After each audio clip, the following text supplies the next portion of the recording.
Hi శృతి, ఏంటి బాగా దీర్ఘంగా ఆలోచిస్తున్నావు? హాయ్ సత్య. ఈ మధ్య మన ఆఫీస్ కి ఒక ఆవిడ వాళ్ళ కూతురు కోసం ఉద్యోగం అడుగుదామని వచ్చింది. ఓకే. ఆవిడ ఏం అడిగిందంటే కూర్చొని చేసే ఉద్యోగం ఏదైనా ఉందా అని అడిగింది. ఆహా. ఏం ఏం చదువుకుందమ్మా అంటే 10th క్లాస్ అని. ఓకే. సరే 10th క్లాస్ పాస్ అయిందా అంటే లేదు ఫెయిల్ అయింది అని చెప్పింది. సో ఆవిడ అడిగేది ఏంటంటే ఇట్లా మన ఆఫీస్ లో ఏంటంటే రకరకాల పనులు ఉన్నాయి. ప్యాకేజింగ్ ఒకటి, వంట ఒకటి, స్టాక్ అంతా మేనేజ్ చేసుకోవడం, క్లీన్ చేసుకోవడం, సో వాటిని క్లీన్ గా ఉంచుకోవడం, ఇలా రకరకాల పనులు. అవి ఏమి చేయదంట. ఆవిడ కూర్చొని చేసే ఉద్యోగం అయితేనే ఏదైనా పని అయితేనే చేస్తుందంట. 10th class. 10th class. Okay.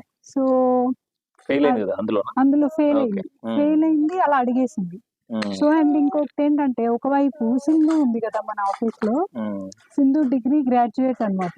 Okay. అంతకు ముందు ఇంకొక కంపెనీలో కూడా వర్క్ చేసింది.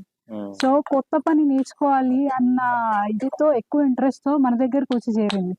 వంట చేస్తుంది, ప్యాకింగ్ చూసుకుంటది, ఆర్డర్స్ తీసుకుంటది, కస్టమర్స్ కి ఎక్స్ప్లెయిన్ చేస్తుంది. మీరు మన వీడియోస్ లో చూసుంటారు కదా, అవును.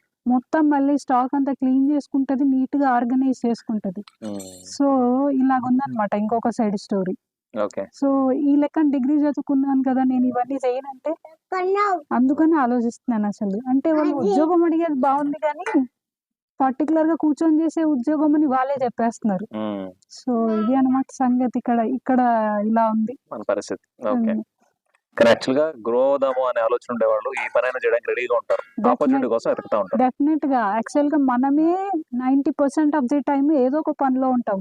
అది వంట కావచ్చు, ప్యాకేజ్ కావచ్చు, కస్టమర్స్ తో మాట్లాడడం కావచ్చు, ఆర్డర్స్ తీసుకోవడం కావచ్చు, లేకపోతే క్లీనింగ్ సెక్షన్ కావచ్చు.